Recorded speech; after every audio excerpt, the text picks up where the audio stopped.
you never want to blow a 21-point lead, but did you like how your guys responded after you fell down too late? Well, yeah, if you're going to blow a 21-point lead, yeah, I guess I liked how we responded. Yeah, we played pretty well the first half and guarded them and made shots in the second half. You know, they tell the two halves they were a lot better than us, obviously, the second half. You know, we went about, you guys know better than me, but it had to be 16 minutes, 15 minutes, only scoring about 9 points, just awful. And then we made some plays late, but we actually did play well down the stretch. Last 4 minutes we were pretty good. Coach, how do you think your team played without Devontae today? Well, I don't think that was a huge factor in us not playing well the second half.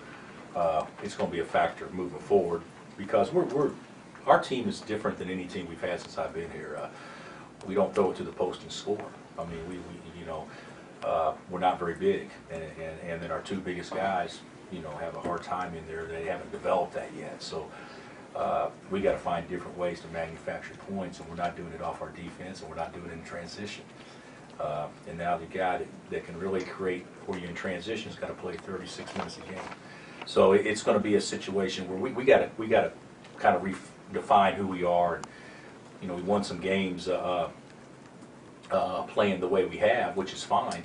But the next 3 weeks we got to really do some things to get better for conference play. But yeah, it's too bad about Devontae. We hope we can get him back. There's no guarantee that he's going to come back though. So we'll just play it by ear and reevaluate him in about 4 weeks. Bill, basketball is a momentum game, but are these wild swings of momentum a little bit too much? Yeah, it's not good for coaches at all. It's the first half. Now I will say this about our team: we can screw up a good time about as well as anybody I've ever seen. We're playing for one shot and we catch the ball out of bounds. Just things that are just not very good from a basketball standpoint. But yeah, we've been a team that's really labored and not played well, and then we've been a team when we play well, we look pretty good, like we did the first half tonight or today. But we've got to become more consistent. And our league is so good. Utah would finish very high in our league. So that's not taking anything away from Utah at all. But our league's so good that you have scoring droughts of 5 or 6 minutes, the game's over.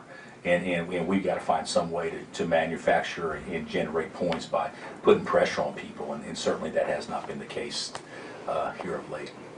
Is the only real way to get more consistent to do more near the basket? A lot of people don't play that way.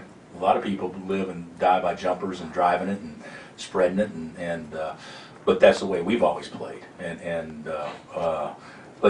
But we've got to do some things to try to create driving lanes and things like that. And we don't have an unbelievable driving team, but Wayne and Frank should be able to get in there a little bit better. And Kelly, who was really good tonight, will be able to help us in that regard. And even playing Maury at the 5, at least now he's always going to be quicker than any 5-man he has. So I've even thought about making Maury kind of a backup point.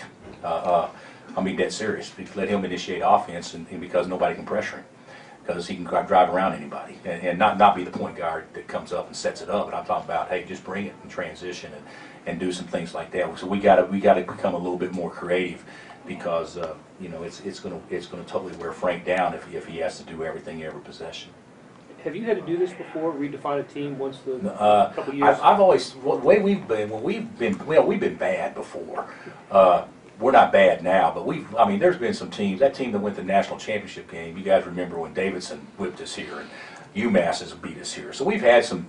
This hadn't been. I love playing over here, but we haven't exactly excelled in the Sprint Center during our regular season games.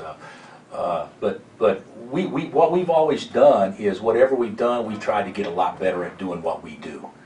And I don't think it's the kids' fault. I think it's something we got to come up with a way to help them more than us doing better at what we do.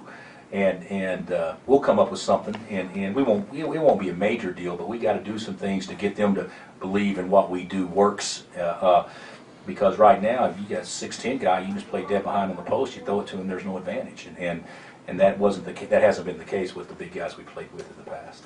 Coach Jamari kind of looked like he was on a mission after being suspended that one game. Do you think a game like today is going to help his confidence moving forward? Well, I think he was pretty confident to begin with. You know, he got what he deserved.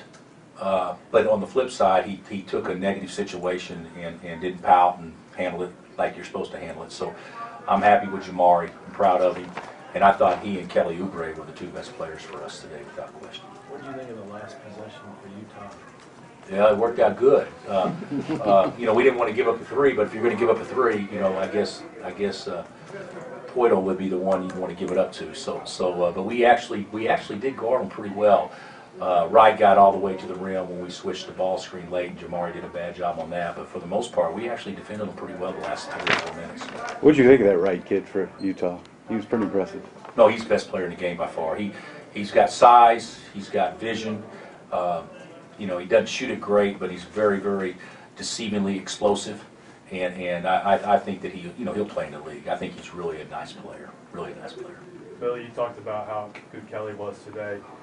People kind of have been, you know, what's up with Kelly, but you talked about how much patience you have to have with freshmen. Do you think sometimes the expectations just get blown out of proportion because of mock drafts or where? Oh yeah. Well, the mock drafts don't mean anything, and I would tell the guys if he was here doing the mock drafts. I mean, they don't mean anything. They're ridiculous, and you can follow the mock drafts just to show you how ridiculous they are. You can follow the mock drafts, and they will have 120 players that are going to go in the first round this year throughout their mock drafts, and that is true. You can count that is going to be true. So obviously they don't know, and they're guessing, and some kids it takes more time in a system or whatnot. You know, you look at Kelly, never played guard, ask him to do some things that he's never really done, and the thing that we have done that has turned out to be okay, but could have easily gone the other way, was you play a schedule where you can't bring freshmen along. I mean, because they can't play through mistakes because you got to win the game. And you know, and you look at, you know, we had one guy quit, and we had obviously another guy injured. I mean, it kind of changes the dynamic of your team and stuff. And so, you know, but I'm proud of Kelly. He's hung in there and he's kept a good attitude. He's going to be really good. You can see it. He just hadn't quite gotten there yet, but. I think these last 2 games have done wonders for his confidence. Was Perry's shot in the lane set up by you? Was it a set play? We didn't have any offense, so they don't have to really do a lot on the ball screen because they shrunk the floor and we're not shooting the ball extremely well from the perimeter, and there's really no lanes to drive. So what we try to do is get Maury and Brandon out of the way and let those 3 guys just drive it, and it actually worked out perfect in that particular situation. What about free throws of Green and Freeland? Well, the whole team was great, but those guys making those 6 in a row were the biggest free throws of the game, obviously. And you know, you stop and think about it, because we were like, you know, Kentucky. I don't even know what we were like 13 to 26 from the line or whatever. But you know, we've actually won the last 3 games from the free throw line. So knock on wood, because you know, going 21 or 23 in a pressure game like that. That's pretty impressive by our guys. Of course, they made theirs too, but we were good at the line. What do you think of Perry's game? He starts out gangbusters and then... But we started, you know, but that's sometimes, I said this later, you know, Perry's got, he's a move around guy, all that stuff, but sometimes it's fool's gold when you make shots early, because the way he scored early, he drove it one time, and you know, basically he's a face-up guy and playing from the perimeter, and we got to have him playing everywhere. And I thought he was by far the best player in the game the first 10 minutes of the game or so. But after that, he was a total non-factor, like our other big guys were. You know, Maury made a couple of plays. So we got to find a way to keep plugging Perry in when they're taking away what he can actually do. You know, so if he's a pick and pop guy and they switch ball screens, you know, that kind of negates that part of him. So now you got to be able to take advantage of the switch. And those are the things that we're just not really doing yet, and we don't really understand yet. But we'll gain on it. We got some practice time. We'll gain on it. When Utah finally took the lead, what were you thinking, and what won the game for you? Well, you know, obviously we got stops, and we actually rebounded and defended pretty well the last 4 minutes. I don't know what it was, 3.5 when they took the lead, or 4 minutes or whatnot. But you know, from the point that it was 53 to 51, I thought that we made the right plays after that. And played. Frank had a bad turnover on a side out deal, but for the most part, I thought we played pretty well at the very end. And you guys know, as I know, basketball is such a long game. just like football, and you know, there's some plays that all plays are important, but there's some possessions you have to win. And unfortunately, the last few games we've been able to win the most important possessions in a game, which is really the reason why we've been able to, you know, eke out some W's. Bill, it sounds like the toe injury is pretty serious. What do your medical people told you about it? Bad case of turf toe. Badly sprained big toe. You know, he's like this on his toes, and then you got a 350-pound guy that stepped on the back of his foot, and it smashed underneath his big toe.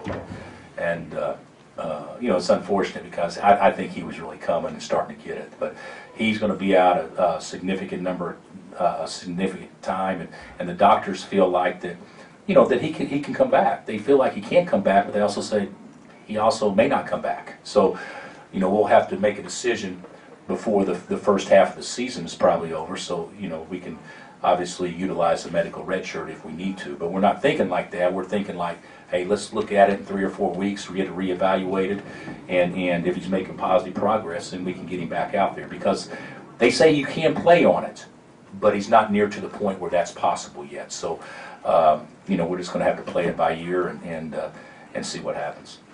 Coach, analyze your team. You kind of had a break right now, but analyze your team from the beginning of the season to this point. Well, I think that we do some good things. I think our defense and rebounding has been above average. We didn't rebound the ball great today, but we played some good teams, and you know, to be +8 on the boards for the most part, I think is pretty good. I think we're pretty gritty, you know, at certain times of the game. But the thing about it is, with our team, there's less margin for error, as we all know, than what we've had in the past, because we don't score the ball easy. So we got to eliminate the mental mistakes, because you just can't outscore folks, or we haven't yet. So I would say we're a team in progress. I think that we're going to be a good team without question. I think we are a good team now. I mean, Utah's good. You told me before the game we're going to win the game, I'd been ecstatic. You know, I just didn't think we'd be up 21 in the second half and do it. But I think that we're a team that's basically got to tighten a lot of things up, and guys got to come ready to play. And we're not getting enough of that. I think we have too many individuals from game to game that aren't providing what they can bring to the team, and I think that's hurting our team a little bit and setting us back. And we're can't get a rotation really, because it's just whoever's playing the best that day gets a chance to play. So it'd be nice if we can just kind of figure out who we are and how to sub and that kind of stuff, so that way it becomes a consistent thing as opposed to a day-by-day thing. I had no chance to watch Jakob, the big kid from Utah. What did you think of him? Well, I thought we actually did a good job on him. I think that Maury did a really good job on him. I mean, he uses his quickness, and you know how he scores is off ball screens and running to the basket. And you know, they score off ball screens, run the basket, and we're not scoring anything off ball screens, running to the basket. So I think he's going to be a really good player in time, without question. He's got great feet. All right. Thanks, guys.